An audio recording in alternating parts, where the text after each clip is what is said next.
केजरीवाल जी, देश के प्रधानमंत्री को कैसा होना चाहिए? देश के प्रधानमंत्री पढ़े लिखे तो होने चाहिए। क्यों केजरीवाल जी ऐसा क्यों कह रहे हैं? अगर देश के प्रधानमंत्री पढ़े लिखे होते तो उनको शिक्षा का महत्व पता होता। तो क्या इसका मतलब है कि प्रधानमंत्री पढ़े लिखे नहीं है? कहीं ऐसा तो नहीं कि आप सिसोदिया की वजह से भड़के हुए हो? हमारे प्रधानमंत्री जी ने क्या किया, ऐसे शख्स को उठा के जेल में डाल दिया। लेकिन केजरीवाल जी, क्या सिसोदिया जी को शिक्षा मंत्री होने के नाते जेल भेजा गया है? सही सही बताइए। अब रैली नहीं हो रही है, रैली में तो आपने जो बोला बोल दिया। सच क्या है, आरोप क्या है, ये आप बताइए। मनीष सिसोदिया जी पैसे खा गए, शराब नीति में पैसे खा गए। ये तो गलत बात है केजरीवाल जी। रैली में कुछ और बोलते हैं और विधानसभा के अंदर आप कुछ और बोलते हैं। चुनाव जीतने के लिए बेईमानी करनी पड़ती है। खैर छोड़िए इसको, एक बार फिर से उसी सवाल पर लौटते हैं कि इस देश के प्रधानमंत्री को कैसा होना चाहिए? देश के प्रधानमंत्री को पढ़े लिखे होना बहुत जरूरी है। लेकिन क्यों केजरीवाल जी इस बार ऐसा क्यों कह रहे हैं? कम पढ़े लिखे प्रधानमंत्री होंगे, कोई आके कहेगा प्रधानमंत्री जी सबसे थाली बजवाओ, जो तरंगे निकलेंगी उससे कोरोना भाग जाएगा। ओहो हो केजरीवाल जी, इस बार तो आपने कोरोना को लेकर प्रधानमंत्री मोदी पर गजब इल्जाम लगा दिया। लेकिन सुना है कि आप तो कोरोना जो माहौल बना था, कोरोना महामारी के समय मोदी सरकार के तो कायल थे। देखिए ना, ये रिपोर्ट आज तक की ही है। कोरोना से जंग में मोदी सरकार के कायल हुए अरविंद केजरीवाल हर कदम पर निहाल। और आपका तो बयान भी है कि केंद्र सरकार से आपको पूरा सहयोग मिलता था। आप ही का बयान है। केंद्र सरकार से पूरा सहयोग मिल रहा है। लेकिन उस समय भी आपकी सरकार पूरी तरह से दिल्ली में फेल हो गई थी। रिपोर्ट देखिए, हाई कोर्ट ने केजरीवाल सरकार को लगाई लताड़। कहा यह समय गिद्ध बनने का नहीं है, फेल हुई दिल्ली सरकार। आपको गिद्ध बताया था, मगर पीएम तो ईमानदारी से अपना काम कर रहे थे और इसीलिए आप पीएम के हर फैसले से सहमत थे। आपको याद है कि नहीं? एक छोटा सा बयान सुनाता हूं। आज प्रधानमंत्री जी ने लॉकडाउन को 3 मई तक आगे बढ़ाया है, ये बहुत ज़रूरी भी था। और मोदी जी नहीं बल्कि केजरीवाल जी, आप तो अमित शाह के काम के भी कायल थे। उनकी भी तारीफ करने से नहीं थकते थे। लेकिन इसके बाद भी आपको सबके सामने प्रधानमंत्री मोदी से एक मुद्दे पर कोरोना के समय ही माफी मांगनी पड़ी थी। याद है ना? आपको ये बयान सुनाता हूं। अगर सर मेरी तरफ से कोई गुस्ताखी हुई है, मैंने कुछ कठोर बोल दिया, मेरे आचरण में कोई गलती है, तो उसके लिए मैं माफी चाहता हूं। देख रहे हैं ना केजरीवाल जी, आप दुनिया के ऐसे इकलौते मुख्यमंत्री हैं जिन्हें लाइव कैमरे के सामने, पूरी दुनिया के सामने देश के प्रधानमंत्री से इस प्रकार माफी मांगनी पड़ी थी, क्योंकि कोरोना को लेकर एक गोपनीय बैठक को आपने सार्वजनिक कर दिया था। यानी फेल आप, आपका सिस्टम फेल, आपकी गलती और आपका सब कुछ, जो पूरा सिस्टम था वो बैंकरप्ट था। लेकिन प्रधानमंत्री कैसा होना चाहिए, इसका जवाब आप ही देते हैं। देश के प्रधानमंत्री पढ़े लिखे तो होने चाहिए। साथियों नमस्कार, मैं हरिश्चंद्र बर्णवाल। केजरीवाल का चुनावी दौरा फिर से शुरू हो गया है और जो दिल्ली है, पंजाब है, अब यहाँ ये कम दिखेंगे, बल्कि उन राज्यों में ज़्यादा दिखेंगे जहाँ चुनाव होने हैं, जैसे कर्नाटक है, राजस्थान है, मध्य प्रदेश है।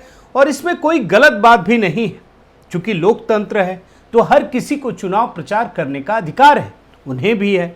लेकिन भोपाल में रैली के दौरान जो उन्होंने कहा वो राजनीतिक मर्यादा को तोड़ने वाला है। भोपाल में रैली के दौरान अरविंद केजरीवाल ने 2 वजहों से प्रधानमंत्री मोदी को अनपढ़ बता दिया। अब उनकी भाषा क्या होती है ये तो मैं अभी आपको दिखाऊंगा। लेकिन जैसे ही उन्होंने ये कहा, आम आदमी पार्टी, जो उनकी पूरी पार्टी है, अनपढ़ पीएम के नाम से ट्विटर पर हैशटैग करके उसे ट्रेंड कराने में लगी रही। आप सोचिए, पूरी दुनिया में इस हैशटैग को ट्रेंड कराकर इस देश के प्रधानमंत्री को बदनाम करने का प्रयास किया गया। और आप ये बहुत सारे आप देख सकते हैं, ये आम आदमी पार्टी का ऑफिशियल ट्विटर हैंडल है जिसमें ये अनपढ़ पीएम कहा गया है। और केजरीवाल ने मुख्य रूप से जो मैंने देखा 2 आरोप लगाए हैं। पहला ये कि अगर पढ़े लिखे होते तो शिक्षा मंत्री को जेल नहीं भेजते। आप देख लीजिए। और दूसरा इल्जाम यह लगा दिया कि ताली थाली इसलिए बजवाई गई क्योंकि उससे कोरोना भाग जाए। अब देखिए कि असलियत क्या है। अनपढ़ कौन है ये मैं आपको बताना चाहता हूं। ये तो खुद को कहते हैं ना कि आईटीएन है और फिर यूपीएससी की तैयारी की। ये जो बोल रहे हैं ना, उसे देखकर कई बार शक होता है कि उन्हें वाकई में ये डिग्री मिली है या फर्जी है। आप देखिए कि कौन है अनपढ़। क्या केजरीवाल को ये पता नहीं है या उनको ये लगता है कि वो झूठ बोलेंगे तो पूरी दुनिया ये मान जाएगी? क्या उन्हें पता नहीं है कि सिसोदिया इस देश के इकलौते ऐसे मंत्री हैं जो शिक्षा मंत्रालय की आड़ में इस देश में राजधानी दिल्ली में उन्होंने सबसे बड़ा शराब घोटाला कर दिया। अब इस पर तो कई वीडियो बना चुका हूं, इसको बताने का कोई अर्थ नहीं है। और दूसरा इल्जाम कि वो बता रहे हैं कि प्रधानमंत्री मोदी ने ताली थाली बजवाकर कोरोना खत्म होने का संदेश दिया था, लेकिन ये भी पूरी तरह से गलत है क्योंकि केजरीवाल को ये पता है कि ताली और थाली क्यों बजवाई गई। लेकिन फिर भी आज प्रधानमंत्री मोदी का इस संदर्भ में दिया गया बयान सुनाना बहुत जरूरी है। आप भी सुनिए। देश ने अपनी एकजुटता को ऊर्जा देने के लिए ताली थाली बजाई, दिए जलाए। तब कुछ लोगों ने कहा था कि क्या इससे बीमारी भाग जाएगी, लेकिन हम सभी को उसमें देश की एकता दिखी, सामूहिक शक्ति का जागरण दिखा। वैसे अरविंद केजरीवाल को इससे क्या फर्क पड़ेगा, क्योंकि झूठ बोलकर किसी का अपमान करके बदनाम करके माफी मांगने का उनका लंबा इतिहास है।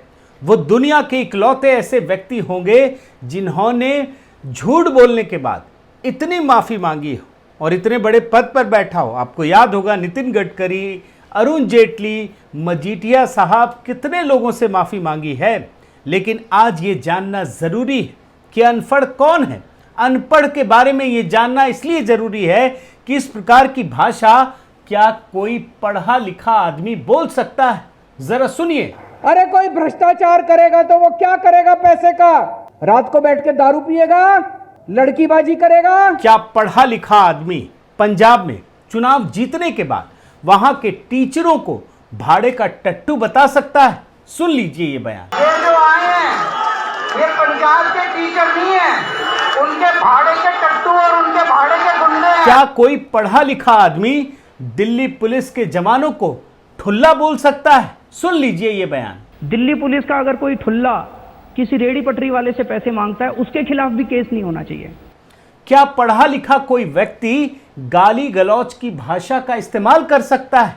ये भी सुनिए आप। उन सालों ने हराने में तुम्हारी अच्छी टीम किसी और पार्टी में होते, उनके पीछे लात मार के उन पार्टी से बाहर निकाल देते सालों को। क्या पढ़ा लिखा व्यक्ति जो मुख्यमंत्री है वो ऐसी धमकी दे सकता है? ये भी आप सुनिए। डंडा दिखा रहे हैं, चिंता मत करो, डंडे की कमी नहीं है और डंडे के साइज की। पढ़े लिखे अरविंद केजरीवाल की ये भी जुबान सुन लीजिए। आम आदमी पार्टी अकेली है जिससे इनकी पैंट गीली होती है। क्या आप ये मानेंगे कि कोई पढ़ा लिखा व्यक्ति जो संवैधानिक पद पर बैठा है वो दूसरे संवैधानिक पद पर बैठे हुए व्यक्ति को इस प्रकार की भाषा बोल सकता है, वो भी एलजी के खिलाफ? ये भी आप सुनिए। ये एलजी कौन हो गया? बेगानी शादी में अब्दुल्ला दीवाना। ये एलजी कहां से आ गया? कौन है एलजी? कहां से आ गया एलजी? किस बात का एलजी? कौन एलजी? कौन लेफ्टिनेंट गवर्नर?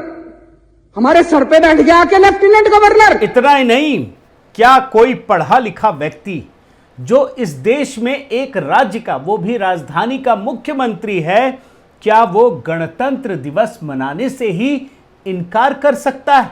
आप भूले नहीं होंगे इस विजुअल को और उनका ये बयान आप सुन लीजिए। 26 जनवरी कुछ वीआईपी राजपथ पे बैठ के अपने एंटरटेनमेंट के लिए कुछ झांकियां देखें, इसको मैं 26 जनवरी नहीं मानता। क्या पढ़े लिखे व्यक्ति को वंदे मातरम बोलने से भी परहेज हो सकता है? ये भी आप सुन लीजिए, देख लीजिए। वंदे वंदे। लेकिन केजरीवाल जी, आपने जिन दो मुद्दों पर प्रधानमंत्री जैसी संस्था का अपमान करते हुए इस देश के प्रधानमंत्री को अनपढ़ बता दिया, उसके जवाब अभी देने बचे हुए हैं। और आप याद रखिए, कोरोना पर भारत ने जो काम किया है उसकी प्रशंसा तो वर्ल्ड हेल्थ ऑर्गेनाइजेशन कर चुका है और पूरी दुनिया के संदर्भ में यूनाइटेड नेशंस ने भी प्रधानमंत्री मोदी की तारीफ की है कि उन्होंने इतना बेहतरीन काम किया है। और इतना ही नहीं, जिस शिक्षा को लेकर केजरीवाल ने पीएम मोदी को अनपढ़ बता दिया, उन्हें यह पता होना चाहिए कि जब वो अपने फील्ड से भाग रहे थे, अब जब मैं भागने की बात कह रहा हूं ना, तो ये बात समझ लीजिए, उन्होंने इंजीनियरिंग की पढ़ाई की, वो इंजीनियर नहीं बने। उन्होंने सिविल सेवा की तैयारी की, वो इनकम टैक्स अधिकारी बने, लेकिन उस फील्ड से भी वो भाग गए।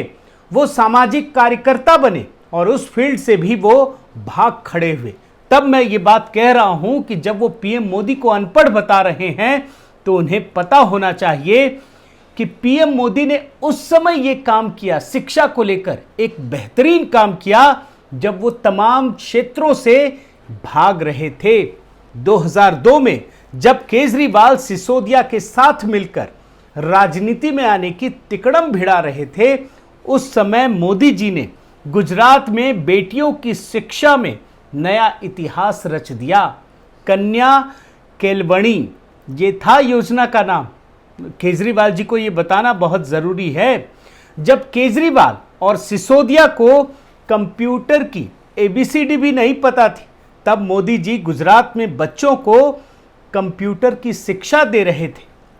और इतना ही नहीं दोस्तों, प्रधानमंत्री की जिम्मेदारी संभालने से पहले जब वो मुख्यमंत्री की कुर्सी से रिजाइन कर रहे थे, उस समय अपनी बचत के 21 लाख रुपए डोनेट कर दिए ताकि बच्चियों की शिक्षा में काम आ सके।